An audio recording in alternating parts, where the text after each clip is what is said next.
Happy Hallows Eve, everybody. It's not Halloween, but it's Hallows Eve. Um, the face is fully white. Thank you to my daughter's book with Lexi on the makeup. Um, they wanted to put makeup on me, and I let them. So They put it on me. That's why my yeah. face is fully white this week. So So we have this going on. I am a whatever ash queen or whatever. So this is what you got. Um, we're here on another Hallows Eve. I don't have a costume like I did last year. That's okay. Um, maybe next year, it's Hallows Eve. Today I have he goes by Davis now. So I can't say Drip. But y'all know him as Drip, but I have Davis on another special episode. Um, hi, Jermaine. How are you? We're here to talk about Dynamite. We're here to talk about Collision, Rampage, Women Business, our main topic of today. And then, of course, our AEW Wrestlers of the Week. And the chat determines the show of the week. So, happy Halloween, everyone. Welcome to the chat. People are starting to roll on in. Shout out to if your team won Sunday, congrats. Shout out to people's team winning on Sunday. Shout out to them boys. You know what I'm saying? Yeah, shout out to them boys. So, listen, I want to send a prayer out to all the losers. wow, It's not tough. Not everybody it's can tough play when like y'all the lose to Cowboys. us 3 straight years, right? Am I wrong? We don't bring up the past on this show. We move forward. We're Sure. talking about Well, the forward relevant. is the same result it's been every year since the last 3 decades. So We're talking about relevant things right now. We're not dwelling on the past. So shout out okay. to Yeah. everybody that won this Sunday. Win on a meaningless Sunday, but you can't win on the important Sundays. So I'm just saying. But yeah, no, I'm Davis, aka Drip. I've been on the show numerous times in the past. I was on the We're, show when it started, so y'all should know me by now. Um, yeah, happy to be back talking about a whole bunch of. There's a lot of great things in AEW this week, but a lot of bad things as well. So hope y'all are ready. oh my God, don't start. Not It's everything's all more good. good things. It's more good things than bad. Nothing is ever all good. People got to understand. It's like that on every side too. Not everything is all good on every side. Okay.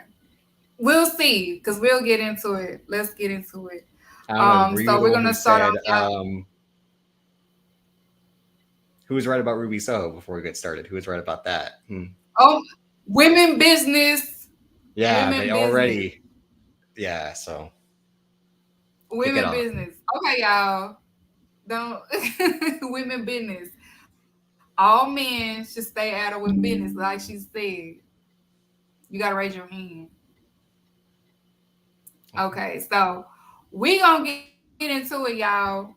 We gonna start off with the opener of Dynamite and Collision of openers. Now this opener may be, well, it's not necessarily tough. On Dynamite, you had for the Dynamite Diamond Ring, MJF versus Juice Robinson, and then on Collision, you had Jay White versus AR5. Dynamite, the opening for Dynamite, it was a little shaky for me, but it wasn't a bad match. Juice Robinson, like I said, I enjoy seeing Juice Robinson in the ring. He's one of those wrestlers. It determines, like it's really the opponent that makes it a great match with Juice Robinson. But it wasn't a bad match. It was a little bit shaky. Wasn't my particular favorite to be an opener because I really the Dynamite the Dynamite Diamond Ring is one of the things I never really kind of cared about in AEW. Like I did not care about this damn ring, but hey, it is what it is. So, what did you think about Dynamite's opener? Yeah, the whole Dynamite Diamond Ring concept, it's just been all MJF, so there's not much to care about it. Um, him and Dante Martin had an okay match. Him and Orange Cassidy in the past had a okay match. And last year, famously, him and Ricky Starks, both the title and the ring were on the line. But we all know it never leaves MJF's side. That's his real finisher. It's not, the heat seeker. It's not the submission. It's hitting someone with the ring, putting it back in his trunks, the William Regal, brass knucks nod. So for this to be up for Mm-hmm. grabs, they were trying to tell a good story of Juice, of his TJ Maxx ring. That was kind of clever a little bit, and how he was just knocking people out since the whole quarters incident. But Juice already is someone who's supposed to have this powerful punch, and once he has MJF's ring, he'll be even more unstoppable. But the chemistry between the two was okay. You can see it was, like you said, a down match depending on Juice Robinson's opponent. We know he can go toe to toe with the likes of Omega, Naito when he was in New Japan, but sometimes when it's someone who's not necessarily on a higher caliber, I don't think he shines all that bright. His deficiencies kind of show. And MJF, we'll get to another match of his later on, and he'll kind of try when he wants to. It's a little bit of that load management that he does. And this was Mm-hmm. more about the storytelling more than the actual in-ring work. So there's not much to oversimplify besides the fact that they were telling the story of MJF versus the Bullet Club Gold, and the actual match itself didn't matter too much. Right. Welcome everybody that's new to the chat. We are on the opener, so y'all didn't miss much. We're on Dynamite's opening. So we're gonna get into Collision's opening, which was Jay White and AR Fox. It was a great match between the two. I enjoyed it. They had me at the edge of my seat.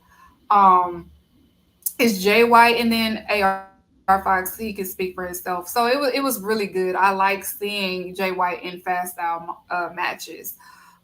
He works best in those type of matches, in my opinion. And the dynamic was great. Their chemistry was great. Even though the little intrusions with the Bullet Club Gold and stuff like that, it didn't take away from the match entirely. I know people complain about that, but it's a heel thing. Like he's a heel. That's what heels do, especially when they're in the game. So, but it didn't take away still from the match. What did you think about that match? No, I agree. Since Jay White has come to AEW, he's faced a variety of opponents with different styles. AR Fox, Commander. He's facing the junior heavyweights that he really didn't face one-on-one while he was in New Japan. He would face those guys in the 3-man or the 4-man or the 5-man tags that, he would get the clean pin over to make himself look strong. But now he's facing these guys one-on-one because he wasn't facing Kushida or Takahashi when he was, elevated up after returning from his excursion. So it's nice to see him face against AR Fox. And you could tell Jay was trying some different stuff. There was that spot, because, I like to talk about the actual match. I know people watched it, but like the ring psychology that Jay White has, like he tried that senton into the ring. AR Fox moved and then did a springboard of his own to get back at Jay. So Jay White's, feeling himself out, trying to get, more in tune with what everyone else does, because he already wrestles a longer, slower style, not a boring style, because he wrestles with psychology. Like I said, the outside interference is meant to be a real true heel, where these guys are on the outside just to cause chaos, not to actually get involved, but just to get into the minds of Mm-hmm. the opponents. Because Jay White is a guy who has all the skill to win on his own. It's just that little bit of extra. It kind of got overrun with him and Geto in New Japan, where he relied on him too much. But at the end of the day, Jay White can go 50 minutes with Ibushi. He can go 30 minutes with Kenny Omega, and move for move, bar for bar with Okada numerous times. So it's great to see him do it on weekly television now. It's still weird seeing him in kind of shorter matches, because you can kind of tell he has the reserve to go a little bit longer. Yeah. At the end of the day, it was an enjoyable match. I love seeing AR Fox. I'm glad that he signed this year. Just his moveset has always been a favorite of mine. And these are some big looks for him to face some of the bigger name opponents on the roster. Yeah. Because he's also a coach as well for AEW. Yeah, I know So, he has time to split, yeah, between his own school yeah, and helping people once he shows up. But I mean, he can still go in the ring, and that's something they always need. I always, and we'll talk about it a little later, I complain about how the jobbers just get squashed so easily when I'd rather guys have competitive matches. And someone like Eric Mm-hmm. Fox would do wonders against Wardlow or Hobbs in a competitive 6-7 minute match compared to the 2 move matches those guys have. Yeah. So Yeah. So if you're in the chat, y'all vote for the openers. You put your D's up if you are for MJF versus Juice Robinson, or put your C's up for Jay White and AR Fox. but it just So goes to make show sure Bullet Club y'all Gold. Oh, sorry. go ahead. No, it just goes to show that Bullet Club Gold is now running AEW in a way. They had 2 openers this week. It kind of starts with Mm-hmm. them. They're the fastest rising faction since the Elite is kind of on its pause period, not a down period. They're just pressing pause right now. They kind of restarted the summer in a way, and no other faction is kind of taken over except Bullet Club Gold. And we'll get to the Ass Boys later on and everyone else, but the crowd pops for Card Blade, and just all whenever they play all their themes, it always will start Mm-hmm. like with the Jay Whites, and then it'll play like the super bluesy accordion Jim song for Juice Robinson, and then it'll play the great generic Western for the Guns. But Bullet Club Gold is now the faction and a company built on factions, and normally that's been its strong suit, but lately it kind of hasn't been. Yeah, which we'll talk about when we get to our main topic. Um, to go forward. Okay, so on Dynamite, it was the Warlow promo. He was saying his agenda, why he's going after MJF. And then also on Collision, following behind after the opener, which it was just like a squash match. It was the Guns versus the Boys, and the Boys, which is Dalton Castle's gang. He came out with them, and then he went on to the back. Um, Warlow's promo. Do you think they may have something for him this time? Do you think where it's starting off is legitimate?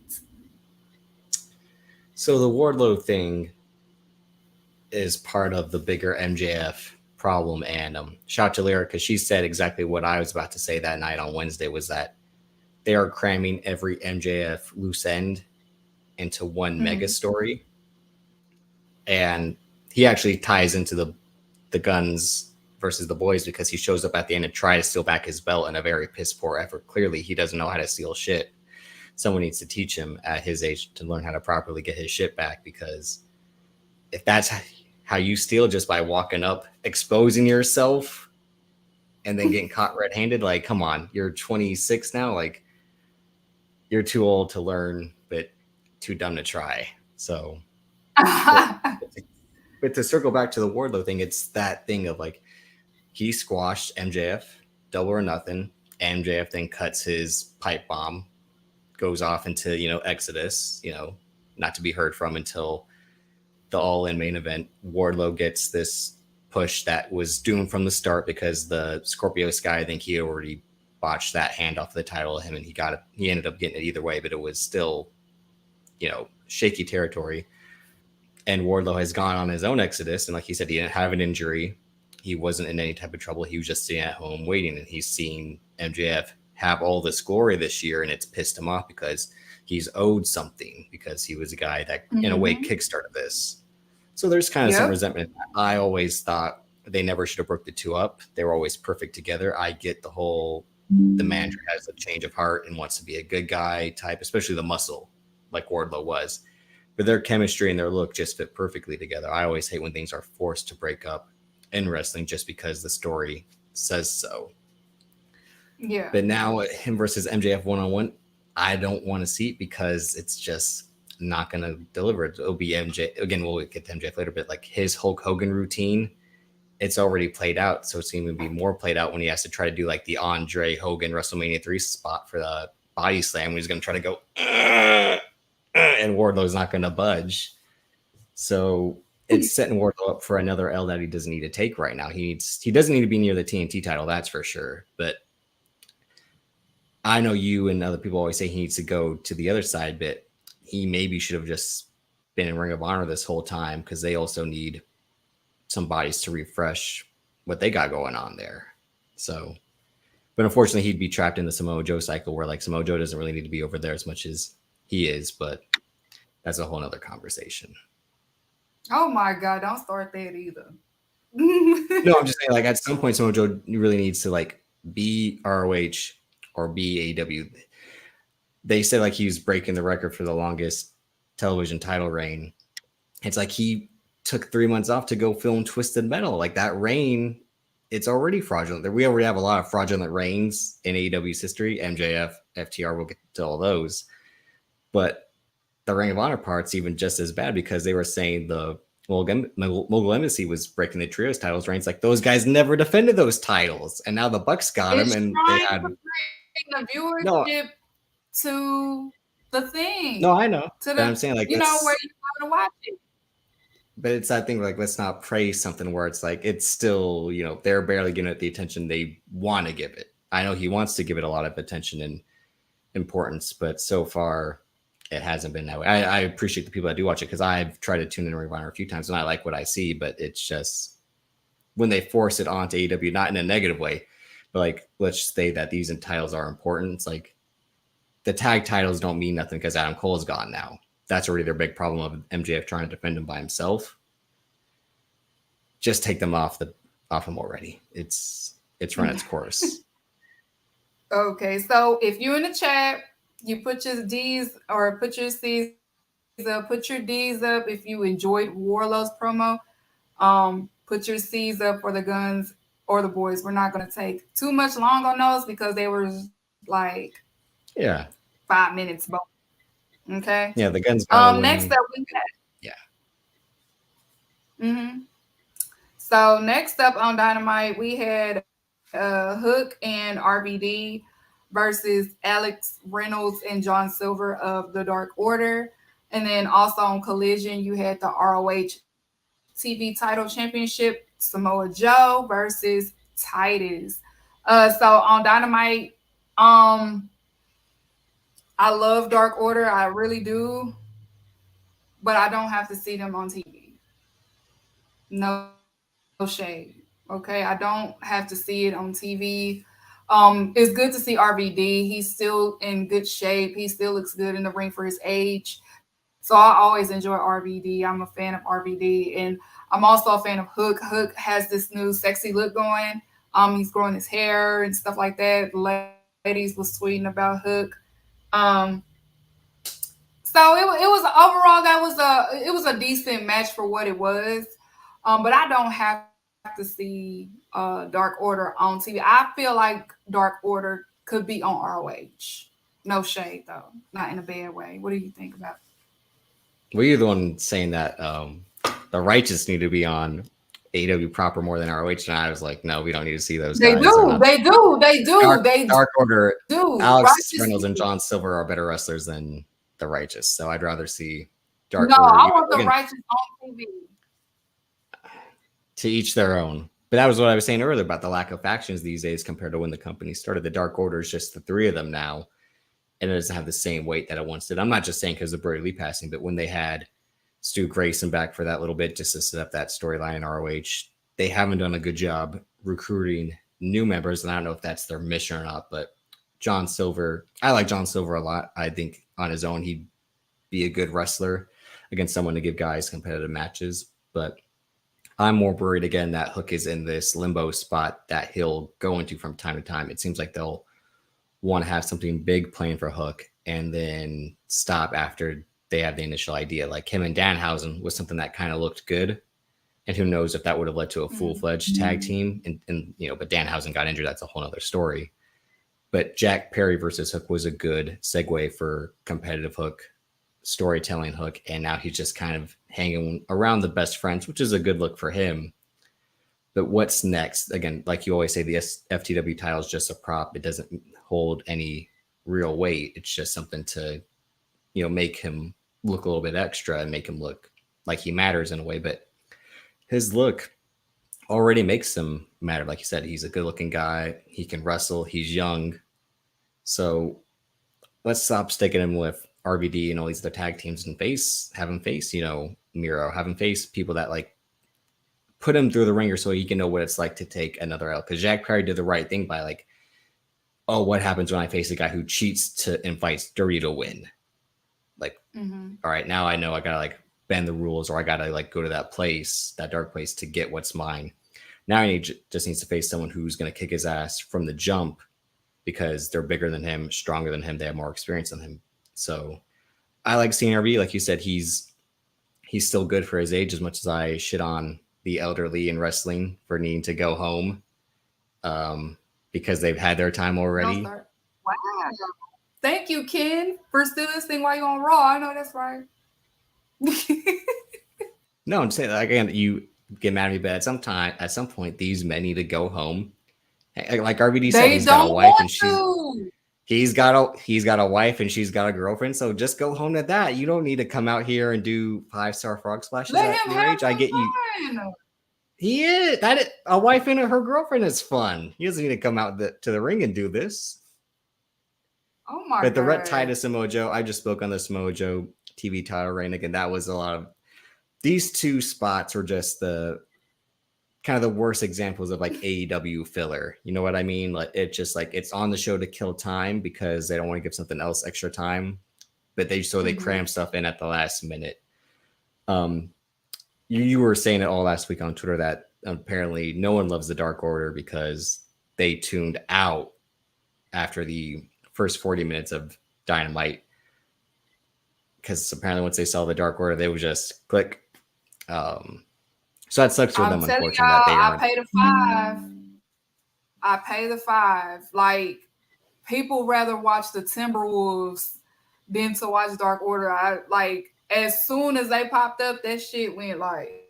Well, that was the thing, or the argument of like, oh, why the opening didn't do so well. The opening of Dynamite, Celtics Knicks went to halftime probably 10 minutes into the opening of Dynamite. And let's not forget, MJF cut a whole promo at the opening of Dynamite that took 2 minutes. They had 2 minutes of entrances.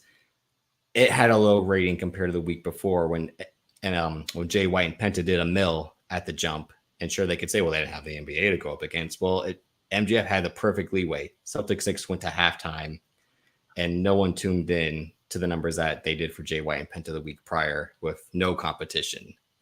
So that's a whole nother debate. But yeah, the NBA's back.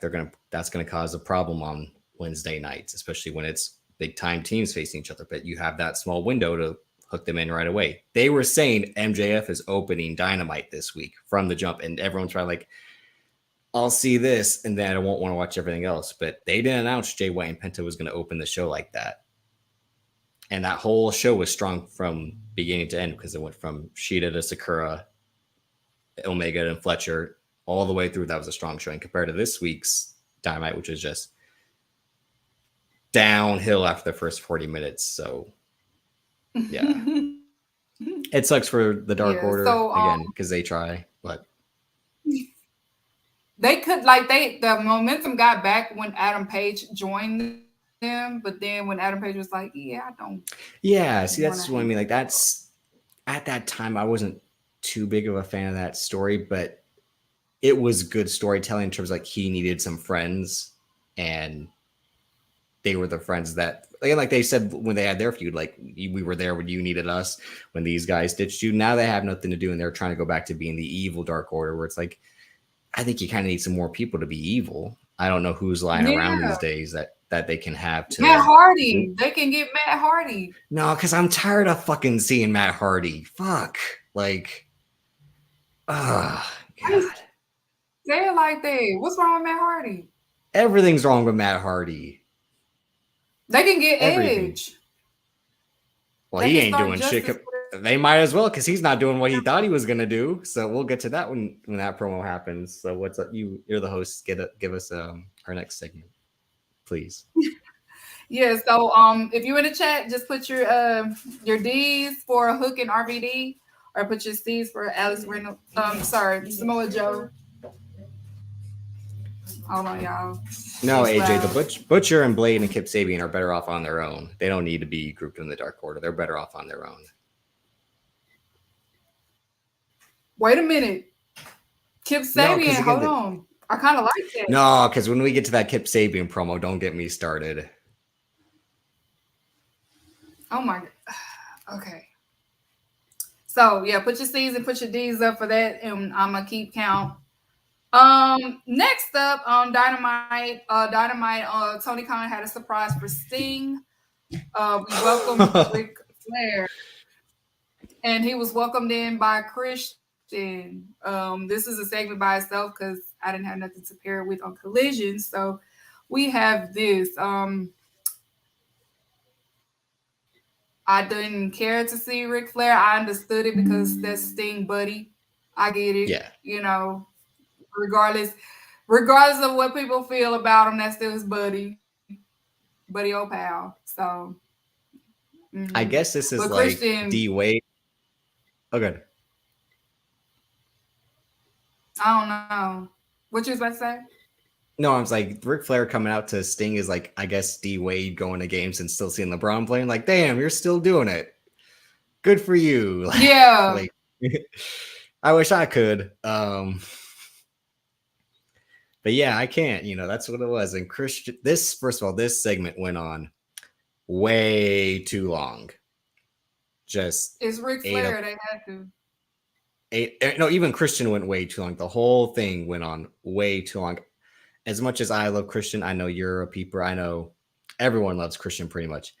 I don't need him to have 16 bars of, dead people jokes. Like, He can have whatever he wants. He no, can because have that's so whatever he he flubs wants. the first three every week. He'll come out and be like, and then I'll tell you, like, he's forgetting the line, and it's like, come on, Christian. Like, he had said Ric Flair was supposed to die 20 years ago. I'm like, Ric Flair was supposed to die 60 years ago in a plane crash. This man survived a plane crash in his 30s. Like, come on. Ric Flair's not going to stand for your "you should be dead" jokes. Yeah, he knows it because he survived a fucking plane crash. Who does that and wrestles and has a better career after it? Imagine being the GOAT after having a fucking plane crash. And Christian wants to come out and make And "you should we be dead enjoyed it. already," Rick. And No, we enjoyed it. everyone And we should thought agree it that was this was the funny. weakest example of, Thank you. Christian, Let with his Christian cheap cook. beat. He's cooked Let Christian. better. He's cooked way better than this with harder ways to go up against it. The Ric Flair was like the easiest low hanging fruit, and it just didn't hit for me. And the Sting Oh stuff my god. but the Sting stuff last week and this week with the shout outs to like Lex Luger and Hogan and being on the road, like, you can tell, like, this is Steve Borden talking. This isn't Sting talking anymore. This is Steve Borden, the man, just saying how happy he is that he's finally gonna be done with this business because he's already done what he wants to do. Like, you spoke on it last week, and I He always say said it. thank you Hulk Hogan, and the fans booed, and he was like, okay, all right, like somebody's He's like, I get it, I get all it, I right, get all it. right. Like, Sting knows. He's like, he's not a good guy, but he's a guy I know. Okay, I was like, we all have our friend. We're like, I mean, I know they're not a good person, but I mean, hey, that's my cousin you're talking about. Okay, like, He's like, but all right. yeah, but I mean, this segued into the Adam Copeland backstage segment after all this. And when he just whined like a bitch, and Sting had to tell him that, like, why are you crying? Like, it's like that scene in the Godfather when he's like, is this how you're supposed to be? A man who whines like a woman? And he smacks him. He's like, be a man! Like, because Edge is there with his same old bullshit every week. Like, yeah. Sting's like, listen, I've been to places where my friends have been the bad guy. Like, come on. It was just so bad because the Adam Copeland part of it was so bad. Sting made that segment worth watching, but Adam Copeland had the horrible segment last week of him and Renee where he had to tell the story of him and Christian again. Like, they never had a podcast for 3 years or whatever. Like, we don't know their fucking story already. Or story, depending on how, his Canadian accent wants to say it. But I mean, is it really going to gear up where Christian and his crew face Sting, Adam Copeland, and Darby Allin? I don't know, but at He don't the belong Adam here. Copeland thing was not going to go off good when it was announced.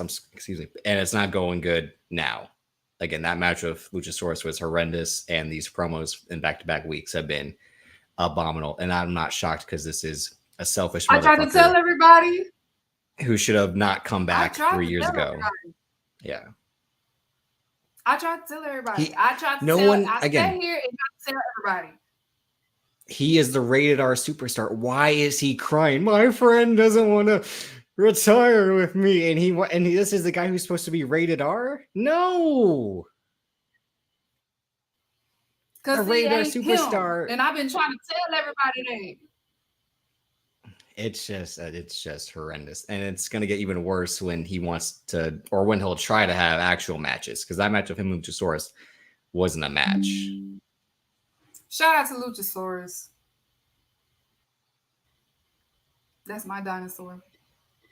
But Ric Flair, I mean, do we? We gonna There was a thing like no, with the thing with Ric Flair, they say he might be sticking around, and I'm like, do we yeah, they need said him? like for up until like until Yeah, Revolution.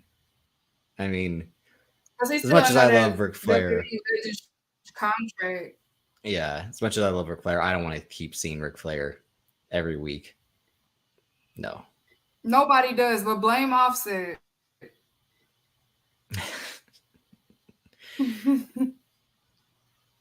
I was just listening to that song too. Um, let's move on because I don't want to take too much time because we still got a lot to cover. So on Dynamite, it was for the ROH six-man tag titles. The Hardy Boys versus the Hung Bucks, and then on Collision, it was Ricky Starks versus Dax Hartwood. Dynamite.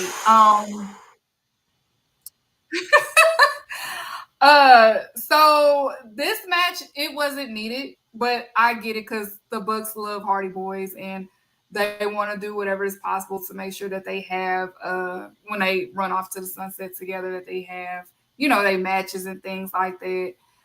Um, I love seeing Adam Page on the screen. He could do whatever he wants. Wow. Okay. It's Adam Page. And then on Collision, it was Ricky Starks versus Dax Harwood. So, what did you think about Dynamite? So I don't like either of these matches because again, I don't like when the Hardys come on my TV. I just tune out.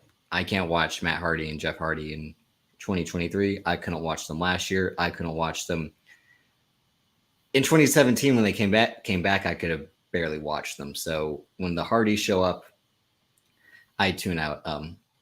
I've talked to you with about Brother Zay. I enjoy him as a wrestler. I can't wait till Mark Quinn gets back and hopefully Private Party can go after the tag titles like they should have been doing. But I enjoy seeing Brother Zay wrestle. He does some great high spots. He's trying to play to the crowd a little bit more, try to get some of that, character work in because it's been very up and down with the Hardys mentorship when they had the Andrade part of the story and now with, him becoming Brother Zay. It's all been mixed to me, but I still believe in Private Party as a team and hope to see Mark Quinn back soon so he doesn't have to continue to be the guy who takes falls and Hardy Boy matches. And the Bucks, like you said, they're on their load management period. They still want to wrestle, but they want to not overwork themselves in moments like this because they have bigger things planned. Mm-hmm. I mean, or had. We'll get to that a little bit later with what they had planned. Which leads to the one-on-one match between Dax Harwood, who, as a one-on-one wrestler, fooled everyone last year. He faced Cash Wheeler. Those guys have been wanting to wrestle one-on-one for years, so it makes sense that they tried their hardest. Again, that was a match that had all the Bret Hart callbacks or whatever. And then the CM Punk match, too, which I had said I thought that was a good match despite not liking Dax Harwood and despite the Bret Hart callbacks. But that was one of the few matches where CM Punk looked good in his series of matches because at that point in time, he wasn't looking that good in the ring. He was looking good when he first showed up. Those first 10 CM Punk matches, he was looking good. But there was a point kind of around the end of the MJF feud setting up Hangman Page where CM Punk was not looking like a guy they should put the title on. His matches with Dustin Rhodes, his matches with Penta, and All That the matches. Dax Harwood match was made to make him look better than he was at the time. So to see Dax Harwood one on one, it's always like a because then he faced Will Ospreay, and come on, let's not act like Dax Harwood held his own against best in the fucking world Will Ospreay last year when Dax Harwood tries to do his fucking big Haas routine and out power slap Will Ospreay because that's what he tries to do with everyone to show he's a fucking man wrestler. He's just gonna chop guys and show that he can do this shit because that's how they did it back in the day. But him versus Ricky Starks, you can see the deficiencies of both. Because like, as someone who likes Ricky Starks and as someone who doesn't, meaning you, this was not a good showing for I didn't. either. I never said I didn't.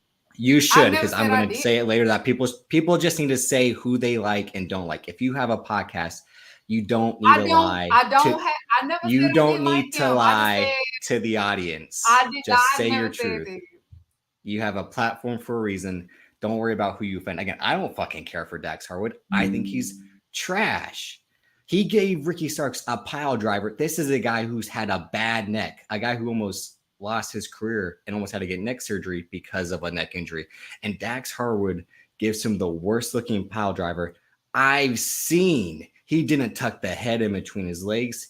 I know he tried to take the brunt of it all himself with like just his legs hitting the ground.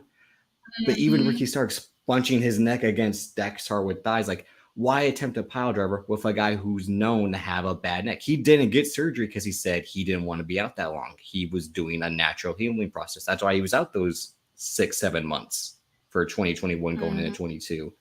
So to attempt a pile, like, what kind? And they want to call themselves safe workers and be the fucking pride and joy vets that they never had, blah, blah, blah. Who does shit like that? And then Ricky Starks ends the match with a pile driver just abruptly. I'm like, who booked this bullshit? Probably FTR because they've been booking all their bullshit from the past 2 years, is what it looks like. We gotta get into that later. Don't start. No, I'm saying, but like this was a bad show. Like Ricky Starks as a singles wrestler, he started off the year very strong. I thought him and Jericho had good matches considering Jericho's, age, like his age. Oh, okay. He'll look his age. No, Jericho will look his age at times, but then also look like a guy who's fighting Father Time in a good way. And Ricky Starks and Jericho had better chemistry than Jericho did with Adam Cole. Unfortunately, Adam Cole was battling back from his injury, but Ricky Starks and Jericho had actually really good chemistry in the ring as well as on the mic. The first Jay White Ricky Starks match was really good. Again, I'm not reaping all the praise on Jay White as much as I'm a Jay White fan. Ricky Starks shined in that match just as well. But since then, Ricky Starks had taken, a nosedive in a way while even winning the Owen Cup tournament because a lot of those matches were not good matches that he won. Him and Juice was not good. Him and Hobbs was not good. And both CM Punk matches were not good. But granted, CM Punk kind of had any. I enjoyed that Wheeler Yuta match. I said I was in the minority that I enjoyed that match at Wrestle Dream. I thought that was the best he had looked since that Jay White match. But let's not act like Dax Harwood is meant to be a singles wrestler as well. He needs Cash Wheeler just as much as Cash Wheeler needs him because I don't want to see Dax Harwood wrestle one-on-one matches. So it's a short way of saying these matches that were the middle parts of most of both shows were kind of dead to me this week. They were very like, let's get to the main event already because they had big main events planned. Yeah, because even they both all had segments on both of these Dynamites after the 6-man tag Swerve intruded in Adam Page's home, put a shirt on his back, but don't start yet. I didn't watch that segment, so you have to talk about it. So. Oh, okay. Well, he broke into Adam Page's home. He ate some no, that was what's the name? Ate some berries. Prince Nana. Put a shirt over, put one of his merches on Adam Page's baby and stuff like that. So you had that to, of course, they're gonna lead to a part 2 of their match, Adam Page versus Swerve soon. So part 2. So yeah, you which have will most that. likely be Texas Death Match in LA. I imagine. Probably, but what had me laughing was Adam Page walking out of the ring like, you about to go to To your you house better in go to Virginia, Virginia. yeah, West Virginia. Yeah, You're I mean, you he may gets have on a his horse and goes, "Yeah, giddy up." I mean, giddy you know up you and got pay. kids. If your kids are in trouble, you know you're gonna fly your way there somehow. You know, off the strength of parent strength. So Yep. again, And Adam I'm Page is telling gonna you, get on that on his trusty steed and be I will like, fly the right, plane myself. Adam, Adam I will Page got fly the on plane myself. he got on his horse and said, "Ride like the wind, bullseye!" Like, and got after him. But Boo! No. and then yeah, the end of the collision match. Well, first of all, it started with House of Black arriving before the match kicked off. They were just watching from the Hmm. stairs in the crowd, like a couple of goth kids, like the goth kids from South Park, just sitting on the steps, being like, "Pain, And ugh, when I'm smoking that cigarette, flipping his yeah." nose. We're not goth. The kid with the little voice. I think we should. So they were watching Ricky We're not. Starks and Dax Harwood try to have a match, while Big Bill and Cash Wheeler interfered in this match as well. And poor Big Bill, he's finally getting his chance to shine, and he's having to do it against FTR. Like this guy can't catch a break.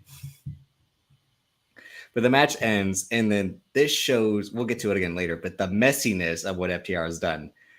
LFI shows up for no reason. We didn't need them right here, right now, but they show up. Roosh, Jarlistico, and Yes, we Preston do. Vance show up and just attack everyone, and then we have a brawl for, and you can tell like Dax Harwood didn't know who to punch. Well, whose fault's that? Like it was We'll get messy. I into it. mean, yeah, it was messy, but I know what they're trying to do. It's not gonna work. But yeah, You we'll get don't to know that that part. But I yet. mean, You do not know that yet. We have to see for I'm saying it's not gonna ourselves. work because the way they did the tactile changes didn't work. Because Mr. Oh, my ribs, even though they're not really hurt, I still need But yeah, again, back to back, like just the Yeah, middle of the so show. No, it was crazy. But if you in the chat, put your D's or put your C's. Put your D's for the ROH 6-man tag titles or put your C's for Ricky Starks and Dax Harwood. On Collision, it was a squash. Well, Claudio had like a squash match. It was versus Tracy Williams. yeah. This is before we get into our main events on both shows. So just had to say that one. You don't have to count that. Well, they were So setting the up the main Orange event for Cassidy both. match. Yeah, because they played the clip before of the press conference, right? Of him and Orange Cassidy. Orange I Cassidy said, "I'm wearing a suit." What? I was about to get to that. Oh, good. Hmm. But yeah, so main event it was Dynamite, Blackpool Comeback Club, Brian Danielson and Claudio versus Orange Cassidy and Okada. And then on Collision, it was AEW World Championship. It was MJF versus Kenny Omega. So I liked both. It's gonna be hard. Um, No, talk. Why is it hard? What did you like about both? Collision, Kenny Omega, and Dynamite. Everybody. That is true. The Dynamite main event had four of the best wrestlers in the world at times. I mean, Claudio, Brian Danielson, Okada. Again, still weird seeing Okada wrestle on American television. And Orange Cassidy. The team of Orange Rain is Orange Cassidy and Okada. They had some good, you know, like when Orange Cassidy said, like, no, I want to start the match to Okada, and Okada's like, oh, okay. So it was good to see them interact because again, Chaos and Best Friends kind of have this, you know, mutual connection in a way through Rocky Romero and Trent. So I like that anytime they like Okada's kind of an unofficial best friend. Even though he's more of a member of the elite Yeah. based off him stealing Nick Jackson's gear in the BTE segments, which is always hilarious to see that he loves putting on Nick Jackson's gear. But yeah, it was great to see a tag match that was just filled with the talents of the individuals. This wasn't great tag team wrestling and like what you think tag team wrestling should be. It was just four great individual wrestlers having a good tag team match. They each got their moments to shine. especially Claudio with the way he was doing the giant swing on Orange Cassidy, and Orange Cassidy just like almost didn't know what to do with his hands. He was kind of holding his hands at his head and then putting them back. He was just like, this is, and he could have swung Orange Cassidy until the next day because he only weighs what I weigh. So like he was going to spin him until Claudio like just passed out. So that would have been amazing to see. In the finish with the orange punch and the Rainmaker, which apparently broke Danielson's face, which Okada must really hate Bryan Danielson for whatever reason, because this is back-to-back matches. You had pointed out during the summer that he broke this man's arm, probably not on purpose, but it just goes to show that Okada is like, you step in the ring with me, you don't leave the same. And who knows, again, maybe it's even from the orange punch. And then he mocked him after the match. That was the best part. Him being like, oh, my arm, oh, and then my face, oh. It's like, Okada's a dickhead. Like, I mean, we've already, that's not a surprise, because if you've seen Okada, a lot of them this year in New Japan, he's been a dickhead to Shota Umino, a lot of the younger boys, the young lions who have, since taken their elevation and become, proper wrestlers, but he's bullied those guys and just been a real like dickhead. But Okada's like the guy who's like, I've fucking been champion. I've won Super Bowls. Don't fucking talk shit to me, whippersnappers. He's Tom Brady telling all the guys like Josh Allen to sit down. Like, you don't know what it's like to play in the cold. You know what it's like to play with a concussion. Come to me when you have main event after main event in the Tokyo Dome, whippersnappers. Like, you keep wanting me to go home. Why am I still here? And it's painful to see Okada again at a slower rate. Age is catching up with him. Unfortunately, the injuries are catching up with him. His knees are getting shot. Yeah. But I still love seeing him, because for 2-3 years, he was the best wrestler in the world with no competition. Like, he could have wrestled anyone, and it would have been. That face off was crazy too. Between like the shot between Danielson and Okada, like when they was tagging. Oh, yeah. Even hit Claudio and Okada, too, because they kind of had that interaction earlier this year. Like, them going toe-to-toe, because they're both tall guys and kind of built in the same way. So, like, I wouldn't mind, like, that's what I was alluding to earlier. Cesaro, I'm Jim Ross, not calling him Cesaro. Claudio had said, Okada, Claudio was like, I want to face you, Okada. Like, it doesn't matter if it's here or in Japan, I'm going to get you. Like, and he's already getting his match with Orange Cassidy, and that's what I alluded to earlier, Orange Cassidy wearing a suit to the press conference just to say I can wear a suit better than you. Like, and this is the evil Orange Cassidy taking shape. This is the money, the power, the hose Orange Cassidy who just wants it all. Like, he had his title, lost it, now he wants it back. And he's like, yeah, it's, absolute power corrupts. And maybe he broke Bryan Danielson's face on purpose just to show the power of what a punch can do. Like you said it last week. My favorite thing last week was like he, shoulder checked John Moxley to be like, sup, bitch. And then John Moxley, mushed him, and Orange Cassidy stood there like, I ain't running. I'm right here. I ain't going anywhere. You made me bleed. All right. So it'll be interesting to see what happens with Orange Cassidy and his descent into madness, which I'm always a fan of. The good man who becomes corrupt. Let's get and to Kenny Omega.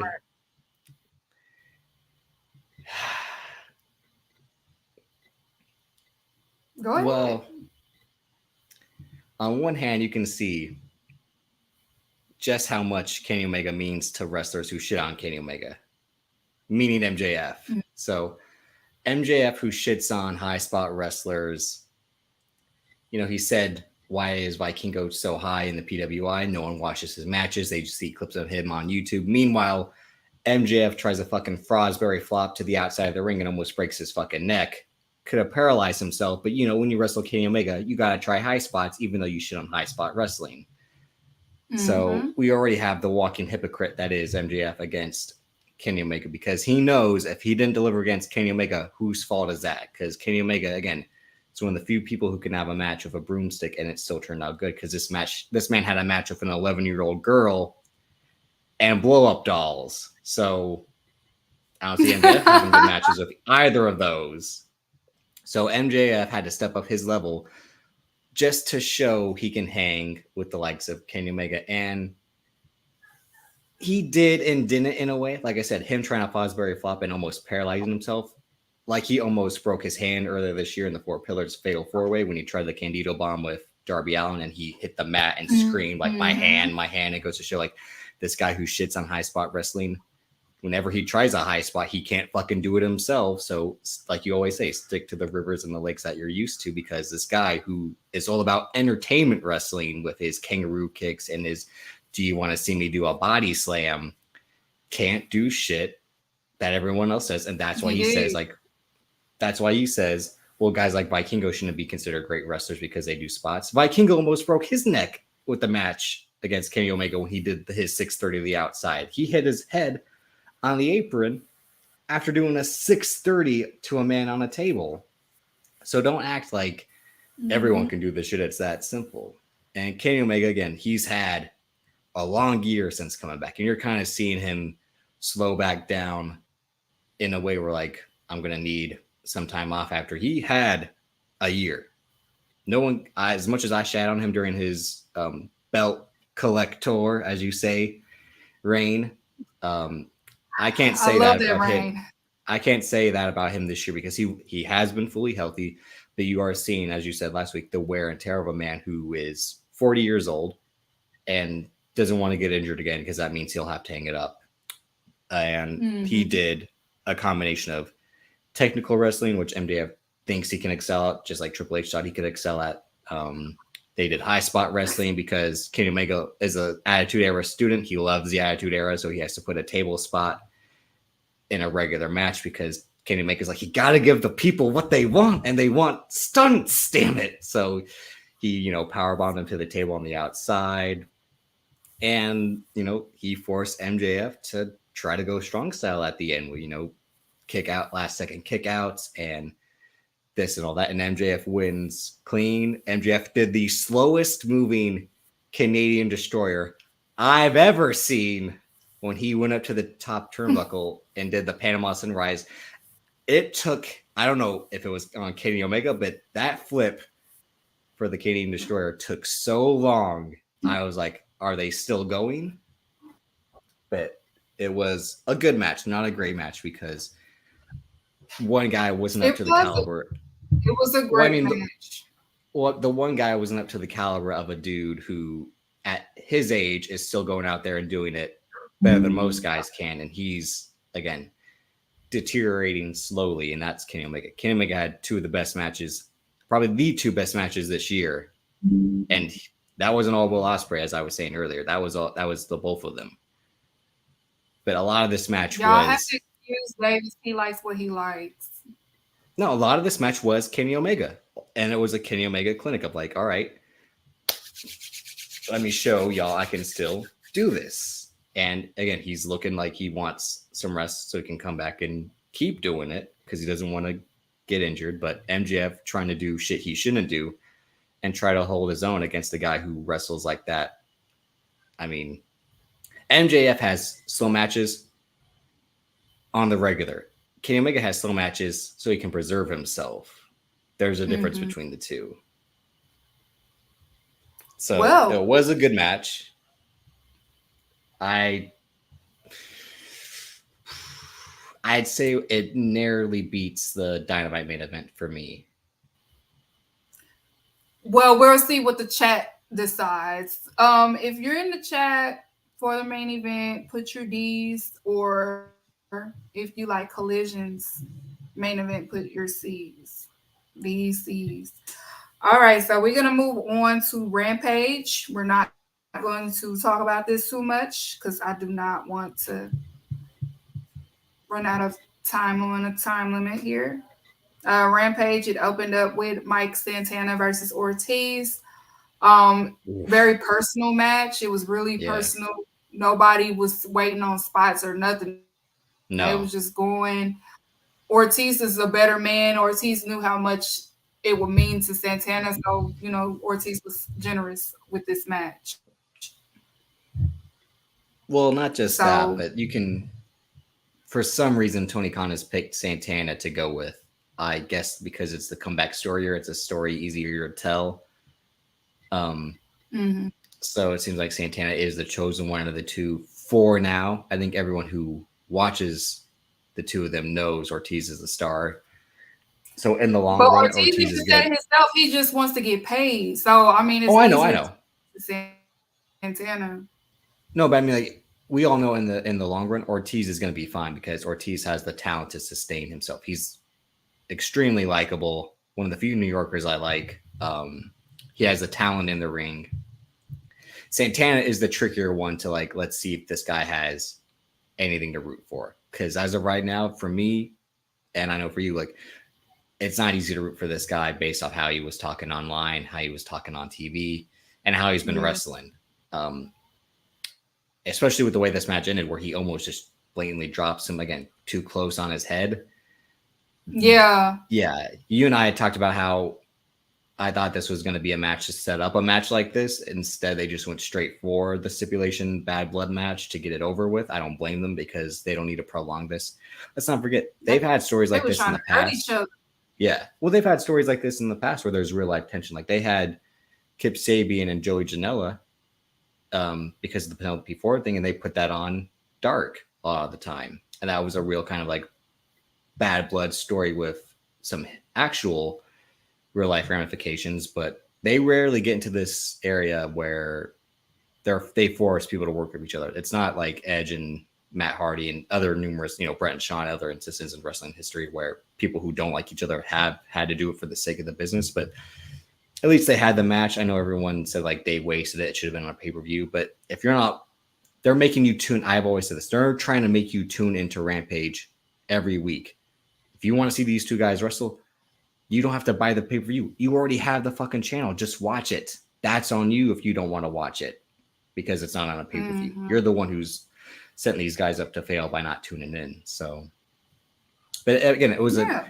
even though I didn't like how vicious it was just because it seemed personal, it was a good hard-hitting match in that way. Like this was one of those few like, this is why we don't do stipulation matches because guys can take it too far. Like, Yeah. Yeah, they took it. Yeah, it got ugly. So we're gonna move on because it's Rampage. I don't take too much time on Rampage unless it's women business. Um, Next up, it was Kip Sabian was on the mic. Shout out to the Kip Sabian gang. We here. He was attacked by Mark Briscoe. Mark Briscoe's returned to yeah. AEW, so that happened. What you shaking your head at Kip Sabian? What's the No, beef? because I don't. I like Kip Sabian. I just don't like the generic cheap heat promos. I always get tired of like your sport team sucks. Like he had some good. I know you enjoyed the shots at the Eagles, like like you'll have another chance at the Super Bowl because you didn't win this year type stuff, or the joke about the Phillies This year. and the James Harden jokes. I do like Kip Sabian because I like him and the Butcher and the Blade together. I like that trio, and you and I have been saying that they should be the trios champions at some point, but just the promo itself, I wasn't a fan of. But it's good to see Mark Briscoe back, considering the year he's had. And he was planned for a lot until he had this injury that sidelined him. It seemed like he was either going to be ROH television champ or going for the ROH world title. So it's good to just see him back, and then just seeing his presence and energy. He's a guy who's funny on his own and then funny on purpose. So I love seeing Mark Briscoe back, and good for him. Yeah. And then next up after that, I know it was one of your favorites. It was Kyle Fletcher versus the boy, the Soup King. Great match. I did enjoy this match. They was cooking. Both of my The guys, young ones was they was cooking. Well, all of That's last, the future. Well, all of last year, With I Kyle said Fletcher. Takeshi. Oh, Yeah, that was the thing when I first saw him. I didn't expect him to be that tall, but especially when you see like the other guys in United Empire, how they're all short, because he is, I think, the tallest guy in the United Empire. But no, last year I had said Takeshita was Giannis. He was going to be AEW's Giannis. He had all the raw athletic talent. He was just going to have to figure out a personality. And the alpha thing is slowly working. But, it's his strength at the end of the day is always going to be wrestling because no one can wrestle strong style, athletic style like him, technical style, except Kyle Fletcher, apparently, because I never really saw much of Aussie Open. It was a name I always saw, but I didn't actually see the matches until I started watching a few. And when Will Ospreay himself said this guy is going to be the future of the business, I was like, him? And you kind of seen it within the last 4 weeks or so. Most of wrestling Twitter is kind of buying the same thing, and I'm buying it now too. I was just surprised at Will Ospreay. I'm like, you think this guy? Like, but I can see why. And He's They only had a great 24. back and yeah, and they had a great back and forth match too. Each guy got to shine and show what they can do, and this is like a potential title match in AEW 2 years from now, hopefully, where these guys are going at it with a title on the line. But the way the match ended, or the way Rampage itself ended, with Kyle Fletcher finally showing that hate, as Don Callis said, he's like, "I want to see that hate. Show it to me." You know, like a Darth Sidious father figure to him. Like, that's it. The look in your eye. I've said to you, like, Don Fletcher is kind of this pimp.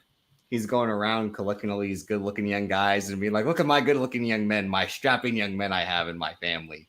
It's like, I got Takeshka, I got Hobbs, I got Sammy, I got, Kyle Fletcher now. He's like, look at my good looking boys. Sammy was not um, good looking. We said what that he looked he's like. but he's trying to make Kyle Fletcher his number one boy. Like at the end of Succession season one, he's like, "You're my number one boy." Like that's what he wants Kyle Fletcher to be, since he doesn't have a Kenny Omega, he doesn't have a Jericho. But I've known this the whole time, and you're saying it's really clicking with you now. The Will Ospreay part of the story, where Will Ospreay technically is a member of the Don Callis family in a way, but when Kyle Fletcher, I think, will have to choose between United Empire, Will Ospreay, and Don Callis's family, that'll be the real conundrum between the two, especially when Will Ospreay signs to AEW, because I think he'll pick them over re-signing with New Japan and over signing with WWE, based off the amount of time he's been spending in AEW over the last year. Kyle Fletcher and Will Ospreay, when they have their match to show that Kyle Fletcher can stand on his own and lead this Don Callis family, that'll be something to see. And Don Callis, as much as I kind of get annoyed by Don Callis, I loved him at the end of that segment because he hits Hobbs with the steel chair, and Hobbs is like, "I'm gonna kill this guy," and it's like, "No, leave him. He's my son. He's my son." Like just the way he'll. I love how Don Callis will just glom onto someone new and be like, "I love this guy," like when he did it to Will Ospreay at the Yeah, Forbidden I Door love match this when. kid. Oh my Yeah, god. when Kenny Omega was about to say, I was like, no, leave him. I love this kid. I've loved him. I love him. Like, so you just met I the just met guy you 2 hours today. ago. Yeah, he's good at Right. overselling. Yeah, he's good at overselling stuff like that. But yeah, Fletcher and Takeshka, it's not much more you can say except like this is that real wrestling that people have seen, that what AEW is built for. Again, at the end of the day, that's what AEW stands for, is wrestling like Kyle Fletcher and Takeshka. All right, so let's get into women business time. Women business. This is Where what is you need to it? do. You need to stay out of women business. All right, y'all. Women business time. If you have something to say, raise your hand. Okay. That's if I feel like calling on you. He goes away. Okay, so women business. Dynamite. It started out with the AEW Women's Championship. The champion Sheeta versus Ruby Soho. Um, I did not like this match. It wasn't because of Sheeta, but Ruby Soho slowed this match all the way down. I don't know what's going on with you. But you wasn't there. You wasn't there at all. And Sheeta did the best that she could with you. The whole spray paint spot. I don't know. I just don't know. The communication wasn't there. So I didn't I didn't like this match at all. It could have been better. But I still love you, Sheeta F baby. Please stay the baby. That's my girl. So shout out to Sheeta. Also on Women Business, we had Rampage. The winner gets a shot at the AEW Women's Championship at Collision. It was Sky Blue versus Willow Nightingale versus Anna Jay versus Abandon, the Halloween Queen. Great. And now this was a great match. It was very fun, very entertaining. It was great to see Anna Jay. Anna Jay is so beautiful. All these young ladies is beautiful, including the zombie lady. Just beautiful. Great match between the four. Anna Jay had me laughing when she saw Bannon, like, mm-mm, get away from me or whatever. Sky Blue is becoming even more dark. She was actually, her and Abandon face off. It was interesting. They was doing the whole Michael Myers shit and stuff like this. So Abandon ended up winning. Of course, I knew that was going to happen because it's Halloween season and she is booked every Halloween. But I would love to see Abandon booked more because she is a great wrestler.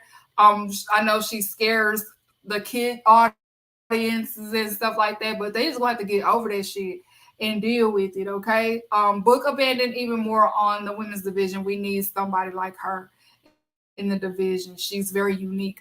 Oh, not she. I'm sorry. They, them. Let me respect the pronouns. I'm sorry. They, them.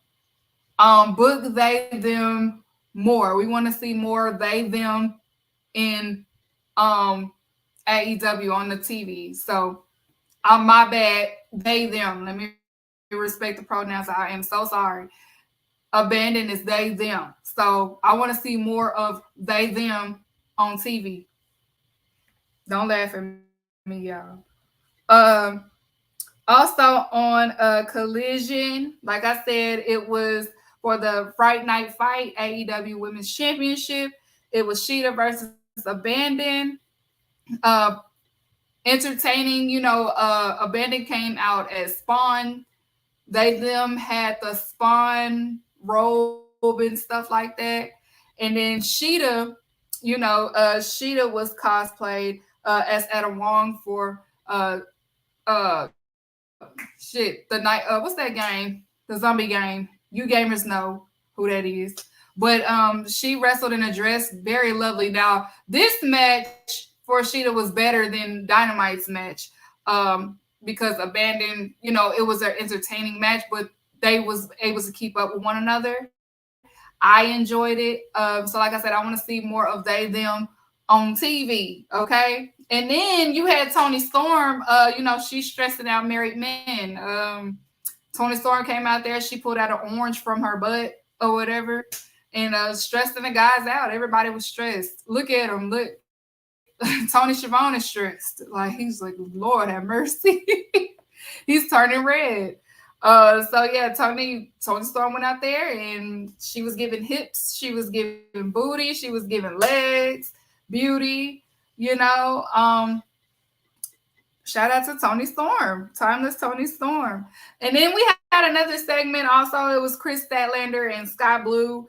It's still tension between her and Sky Blue. Willow was there giving her promo. Willow just letting them know that you letting this mist turn you dark. Sky Blue still having an attitude or whatever. So it's getting tension between them. I feel like it's probably going to lead to Sky Blue versus Chris Statlander for the TBS Women's Championship eventually down the road, because the tension is brewing. And then Julia Hart is back, so maybe they would do something with that, since Sky Blue has been wearing the same type of dark makeup as Julia Hart. So we have that. And women business of the week, I'm going to give it to Abandon. Abandon was she was great. Well, they them was great. This week, Halloween belongs to Abandon. Halloween season, and they them deserve it. So that is my women's business of the week. Now we can get into the main topic, y'all. So y'all know the title of this show is like a mockery of what Hulk Hogan, that doesn't work for me, brother. Same scenario. We've been talking about it early on in the episode with FTR. Let me pull it up so I can read it out loud to y'all to tell y'all what I'm talking about. Wait a minute. Hold on. Wait a minute. Wait. Okay, so it came out a little bit this week, actually. FTR had it was on the Wrestle what's it? What's the abbreviation for? Is it Wrestling Observer News? Oh yeah, Wrestling Observer News. Yeah, yeah, newsletter. FTR suggested the loss to Big Bill and Ricky Starks, and the idea at the time was it would lead to a rematch, and the winners would defend the AEW tag titles against the Young Bucks. The belief right now is that everything has changed. I want to go back because, like y'all know, I'm close with Lyric Wrestling. Now she tweeted this on October 10th. No, the 11th, because I got a screenshot. But she said we're going to have this conversation about this recent FTR tag title reign and how it stalled the whole division this year. And then of course Dax responded to her, and then her answer, which was right, She said, I feel as if other teams in the division that were hot going into 2023 got cooled off once y'all won the belts, and the momentum of the division never really recovered, which she is right. And this whole thing kind of proves everybody's point. The tag division has stalled since FTR became tag titles. I'll let you have the floor. The floor is No, yours. I mean, I said this anytime I get the chance to talk about FTR. They're not who they think they are in terms of importance. They got in their mindset that because they had each title at every level in WWE, that means they're worth being at the top of the card. Because remember, they came into AEW expecting the tag titles, expecting the match with the Young Bucks. They thought they would main event that Full Gear and were mad when they didn't, knowing damn well Tony Khan's mindset is at the title, at least until this year, main events every pay-per-view. But because our lackluster champion can't, carry shit, that title doesn't main event half the pay-per-views this year. But it's funny that those three guys were in the pinnacle together because FTR and MJF all have that same energy of like, you're not that guy. Take a back seat and realize it, because look at FTR's matches since winning the titles. They've had Iron Savages, Workhorsemen, a bunch of other decent tag matches, and they have watered it down. But then they'll have that 50-minute match, 58-minute match with Bullet Club Gold, which again Jay White carried them through. They'll have the Young Bucks match at All In, the rubber match between the two of them, in which the Young Bucks did the right thing and gave them the win on the biggest stage as well. That's the thing, when all the shit comes down to how the Young Bucks power play them when they got to the company, of how they booked us as champions right away just so they could take the titles off of us, and then we didn't do nothing for a year. Well, last year they had the run of runs, as you would know. Your award show's coming up. Famously, last year they were your tag team of the year, despite not holding the AEW World titles, tag titles themselves. They did all that fucking. It was like Alabama, like beating up on the smaller teams, except losing the national titles still, because they went out and got the AAA tag titles, they went out and got the ROH tag titles, and they got the New Japan IWGP World Tag titles. They did all this stuff to make up Which for them. Which was the Bucks' idea. But they went out and got all those titles, which the Young Bucks had already held before. So the idea of like they're chasing the Young Bucks accomplishments, which the Young Bucks all the time were sending them like, we've ROH champs, we've been there.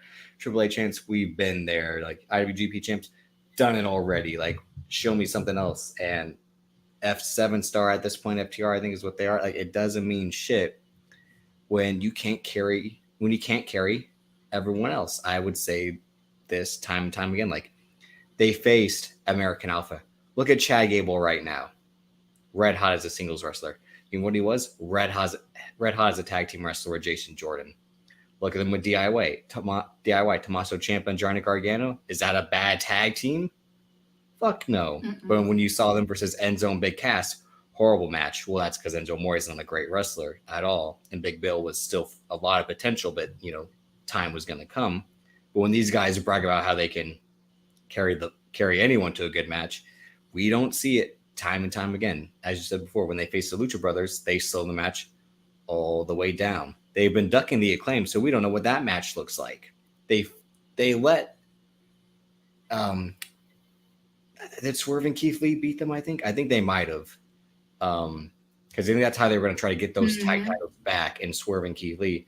And that was a match where FTR looked like they were holding their own, but Keith Lee kind of was a big star of that match. I'm not shitting on Swerve because, again, I can acknowledge Swerve's in-ring talent. But that was a match where FTR was trying to show, because they were on this whole run of like every match we've been having. Even when they were winning those tag titles, those matches still weren't that good.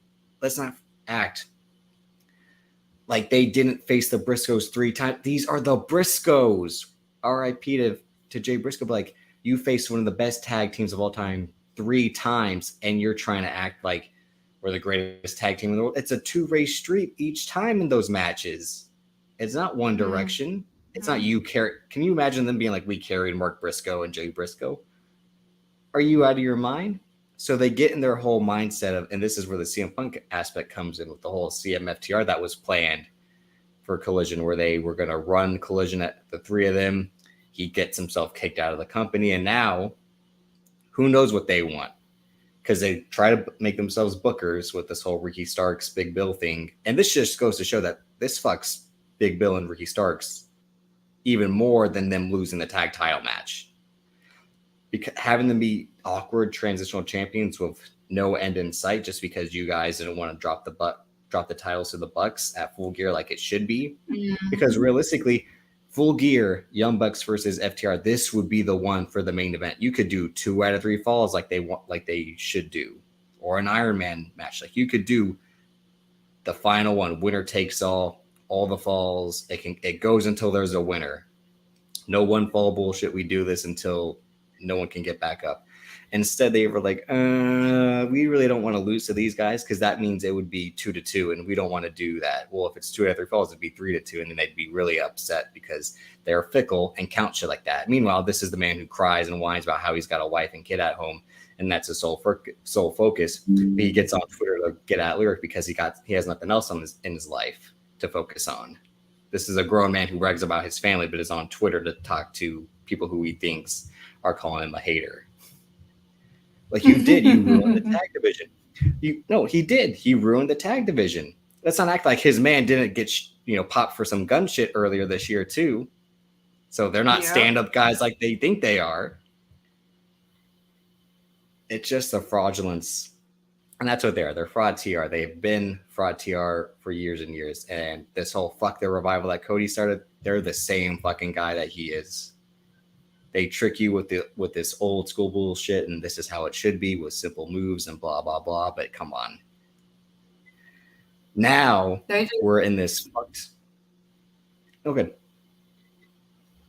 No, I was just saying they just. I was joking though, but I meant it. Like, well, no, they would say they was. No, I'm saying they was talking about. They was saying like. They wrestled in front of, y'all have to listen, they wrestled in front of 80K. Everybody loved it. And I'm just like, the Bucks did that. Nick Jackson, Matt Jackson. I don't know. They got to go. They could go to Impact. But look what's happening now. House of Black has returned. And House of Black's already on their own thin ice with Tony Khan. House of Black isn't getting what they want.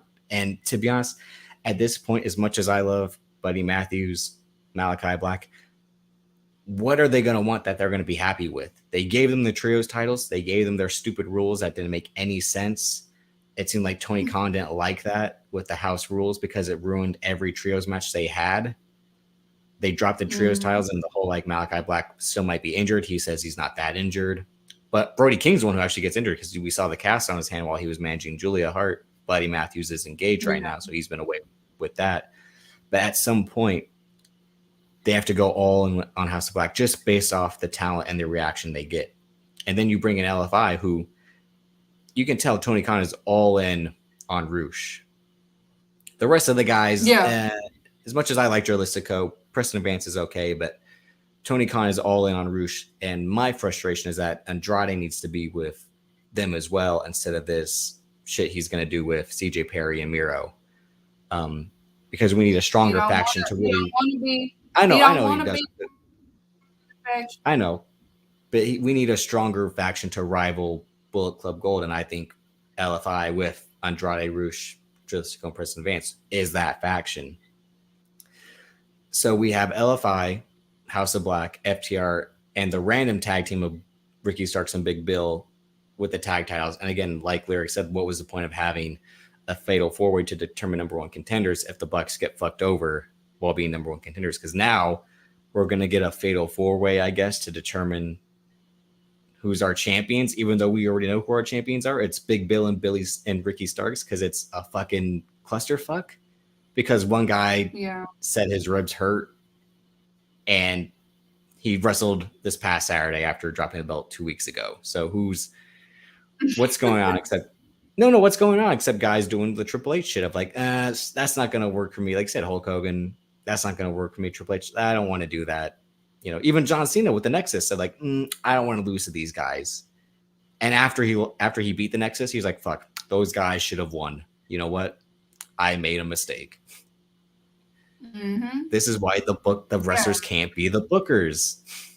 Even Kenny Omega and the Nope. Bucks, like when they're the bookers, they know that they shouldn't lose, but they don't want to get yelled at for winning.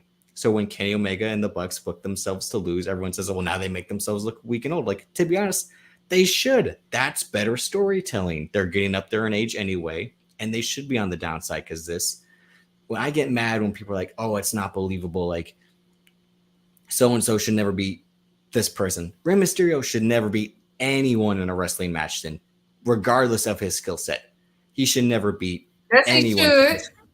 No, because he's 5 foot nothing, 100 of nothing. He shouldn't beat anyone if we're going off You're what wrestling short looks like. for shortism. No, I'm Is saying that heightism? put me in a match against Samoa Joe. Who you think's gonna win? Based off appearance You only. can. I can be a 6-degree black belt and whatever, and it's still people would be like, "Nah, that big guy's gonna squash this dude." Like, so at the end of the day, believability doesn't matter. Again, like Keith Lee's a big guy who does athletic things. Small guys can do power spots. It's all wrestling, so you can't just be like, "I'm not buying this." So when the wrestlers themselves become the bookers and want to make themselves so sympathetic, because that's what this FTR thing is. It's them trying to get sympathy with I feel bad for us. We lost the tag titles, because the crowd's going to rally when they win, because the crowd loves to chant fucking bullshit, sing-along shit every week. They'll chant to anything, and they want to pop when titles change hands. Simple as that. They'll pop when Edge shows up to be like, "Yes, we got Edge." When Edge has a match, it's fucking crickets. Because he can't wrestle anymore. It's as No, simple I as just that. tried. I tried to tell everybody. So when FTR dropped those belts and everyone's like, "What?" It's because they want to have that return pop of like, now when we get it's the Dusty Road shit. The crowd's gonna buy it. So when we challenge again, they'll really want us to win. Like, no. The crowd wanted the Young Bucks to win. You pissed everyone off because they're like, "Fuck you guys, win the match. Look what happens." And the worst part, I've said this all year, you've said all year, the Acclaimed still didn't get theirs. That's the worst part of this story. They fucked the Acclaimed over. I mean, we kind of skipped over. I mean, as much as, again, I dislike MJF, the Max Caster stuff is pretty funny. Him just being bad at flirting and being just too OD with stuff.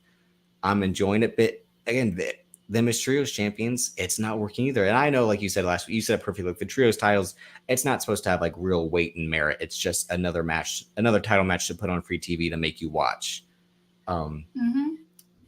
But it's wasting the Acclaim's time more than anything, because they don't need to be stagnant as trio champs. It's just good because, like they say, everyone loves the Acclaim based off their merchandise, based off their reaction when they come out, but no one wants to see them against random trios put together, or these trios that they know they aren't going to have a chance. So at the end of the day, that the way that match ended with all those teams in the ring at once, I'm like, this fucker, Dax Harwood and Cash Wheeler, they fucked the whole division. We have no tag team options now because they said they want to be the tag team. Because who's going to represent LFI? Drilistico and Preston Vance? Because we're all going to be mad if Roosh is in the tag match, because we all think Roosh should be on to bigger and better things, and as he should. Then what's the point of just bringing LFI? Again, it's that thing where I shit on Tony Khan for being a bad booker and throwing too many things all in at once, but I think his hands were tied on this one, because he, like he did with MJF in this year-long shitty title reign, he gave into the person because he was like, "Don't leave.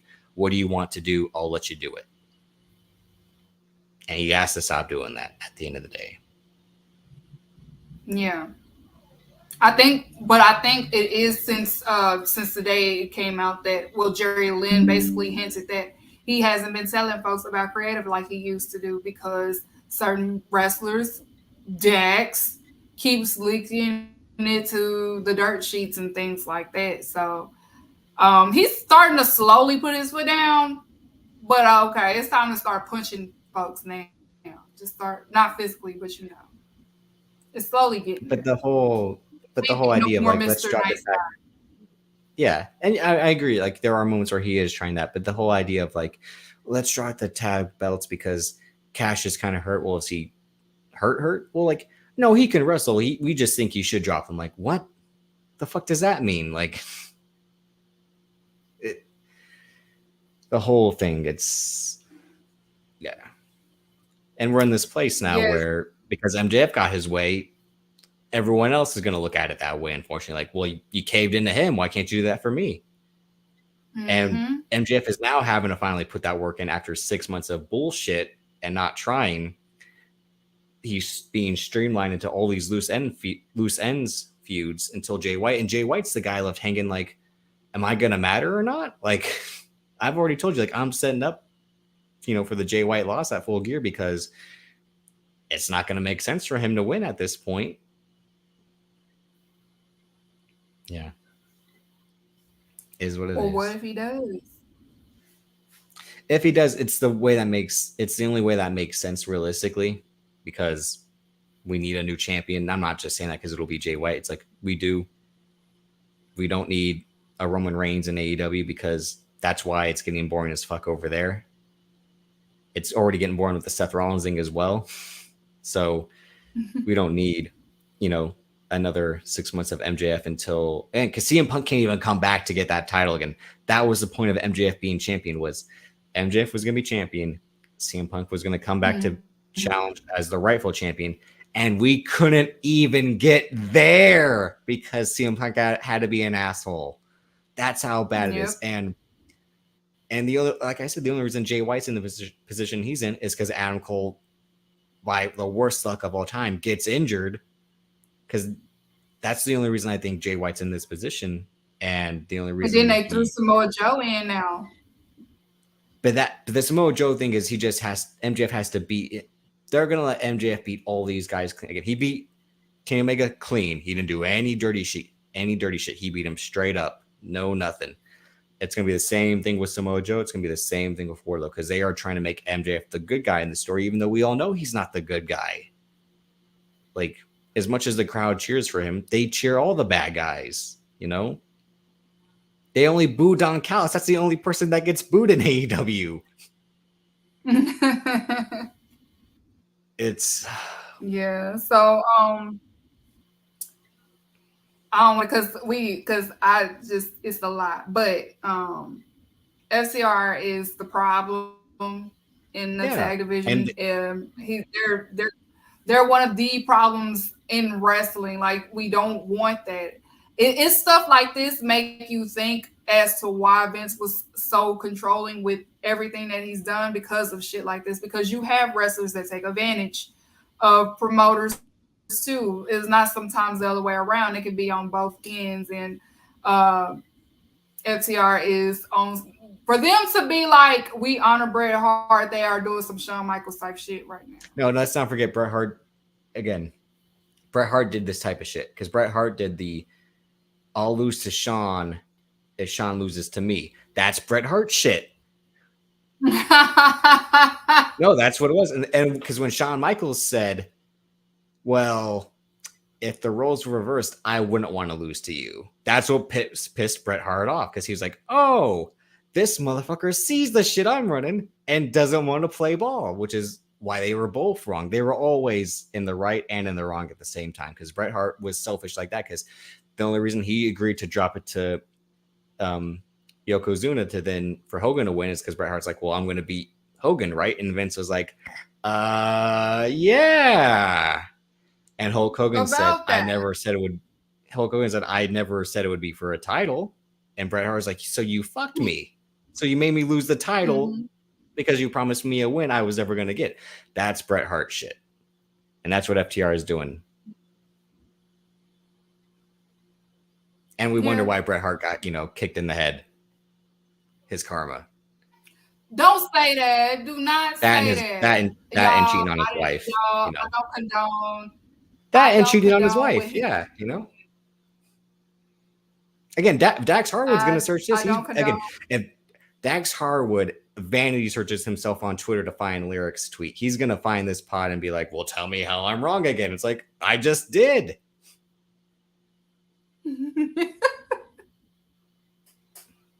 And I don't like Dax Harwood. I don't care. Like, what, am I going to have the chance to interview Dax Harwood? I would never want to talk to Dax Harwood. I have nothing to lose. Fuck him. That's what these people get scared to say, that they don't like the wrestlers they don't like.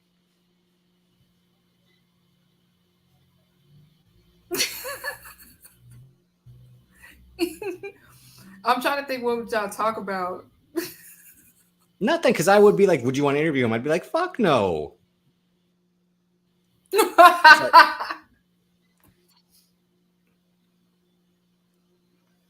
He said, It's like in Heat, okay, when he says, don't waste my motherfucking time. Talk to Dax Harwood about David. what? About sports and whatever men talk about. No, he says he only cares about two things: his wife, his daughter, and three things. This business, as he says. Fuck out of here. My wife, my lovely. It's just as bad as MJF. It's just as bad as the MJF shit. God, that promo video package where he said he had the best Iron Man match of all time. He ran outside that match for 40 minutes, dumping water on himself while Brian Danielson put him in holds. That match was, anyone who says that was the best Iron Man match should have their fucking head examined, or they're scared to lose their press credentials, because that match was horrible. Tell me that was a good Iron Man match. It was not. It was good. It's not in my top 3. And he said I had the best dog collar match. Dog collar matches, strap matches, they're the worst type of matches. No one cares about those type of stipulations. The we're stuck together, we gotta have a matches. Fuck those. I get tired of those. God, everything in that promo sucked. And with his back knee because he's taking too much shit. You're not Southern, so you don't like those matches. I love those matches. They're just boring. Be like, oh, we're stuck together. We gotta have a match. Well, that's what a match is supposed to be. It's not boring. It's not boring. Okay, so before we get out of here, y'all, Davis, tell everybody who's your AEW wrestler of the week. Mine is Kyle Fletcher. Again, he was phenomenal this week. As much as the in-ring stuff as he was with the storytelling stuff, he couldn't break from laughing when Don Callis held him face to face, with his hand on his head. Like, that's it. You did. I would just be laughing like, okay, man, settle down. Like, all right. Like, again, that's where like some of these people actually do have acting talent, because that was some like try not to laugh because Don Callis like, yes, you got it. Like he's showing that, that killer instinct that, he hasn't actually been showing that in the matches he's had prior, the tag match with Jericho and Omega, and then the singles match with Omega. And you can even tell in the Aussie Open, like he kind of calls a lot of the shots. As much as Mark Davis is a powerhouse and the brood of the tag team, Kyle Fletcher is the one like running the place, like the quarterback. Like you said, he's the point guard of the team. I mean, he's already taller than Steph Curry, so he might as well be out there on the court, like ISO, like. But yeah, shout out to Kyle Fletcher. Everyone's favorite Australian wrestler these days, because Jay White's, New Zealand. So yeah, I don't think he. Or is he? I always forget. I always get confused by Australia and New Zealand because they'll get mad if you mix up the two. Yeah. My wrestler of the week is Kenny Omega. Amazing. The guy is phenomenal. One of the best in the world. I love watching him go. Like we all say, he can make a broomstick wrestle. Like, even though, yes, it was for the championship match against MJF, and kudos to him too. I'll give him that. But it was more of a Kenny Omega match, and I enjoy watching Kenny Omega. So shout out to Kenny Omega. Great match. I love seeing Kenny Omega in Collision. I like seeing him in Dynamite. I just like seeing Kenny Omega. So if you're not an AEW fan, go to a show. You gotta witness Kenny Omega before he calls it quits, Yeah. You got to see these people while they are still wrestling, because I'm telling you, I've seen them almost probably 3 times out of the 4 years at AEW. So it's been a pleasure to see Kenny Omega.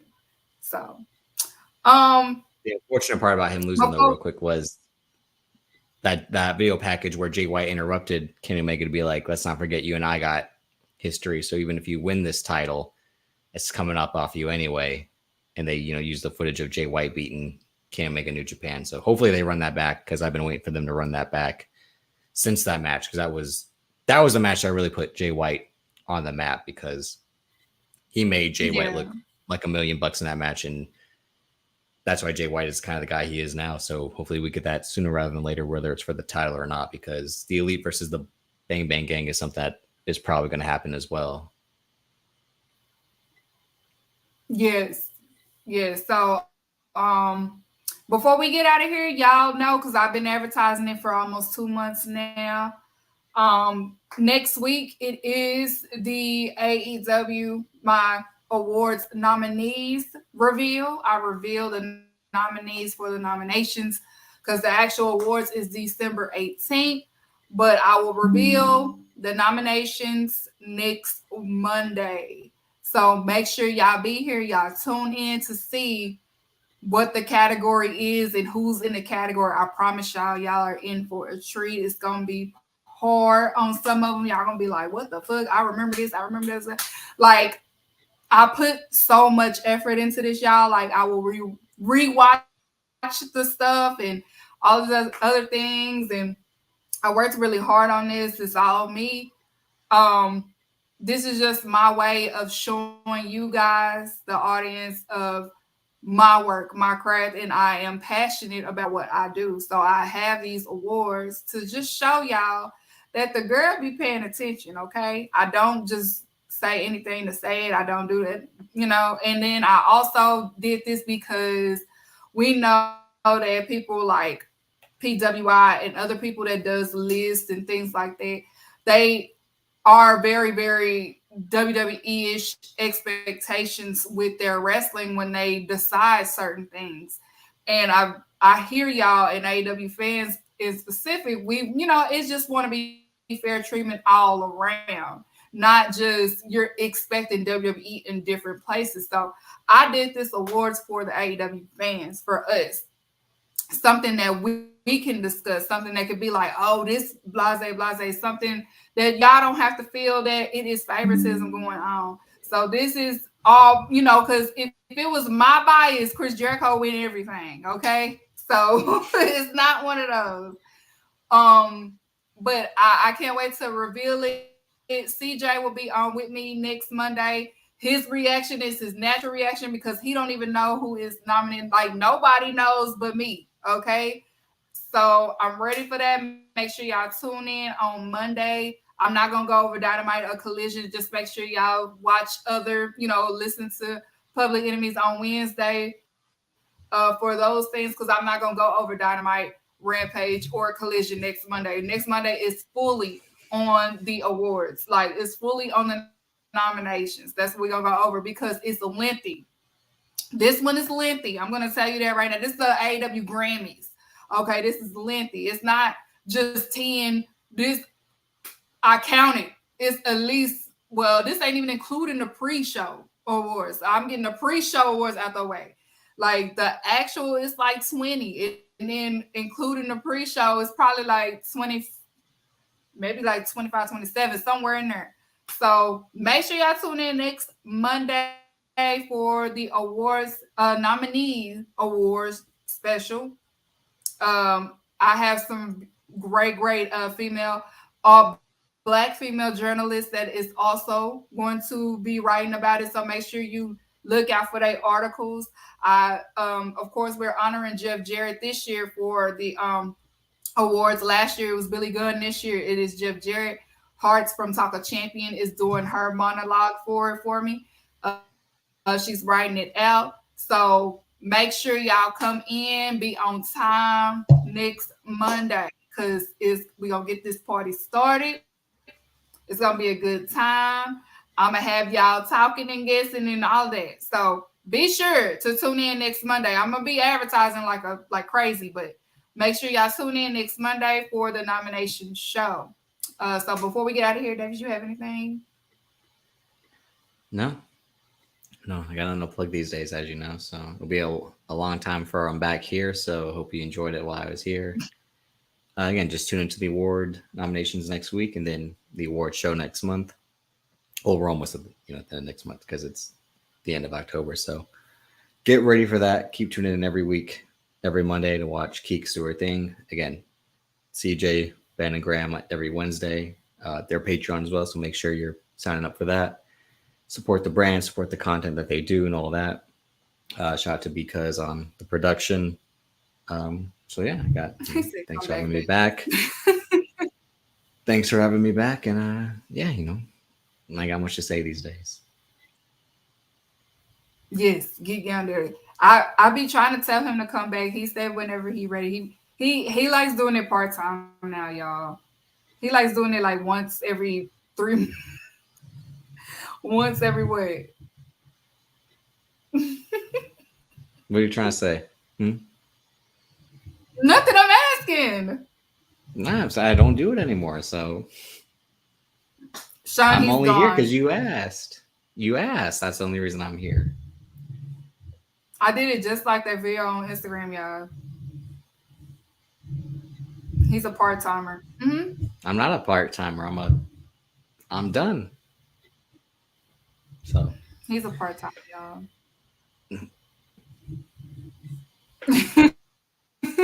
Go on. So thank y'all for tuning in.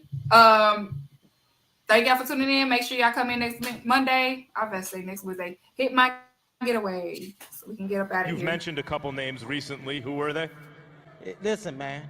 They call me the problem, but you could call me the can man, because anybody can get it. Africans, Americans, Dominicans, Mexicans, anybody can get it. Thanks.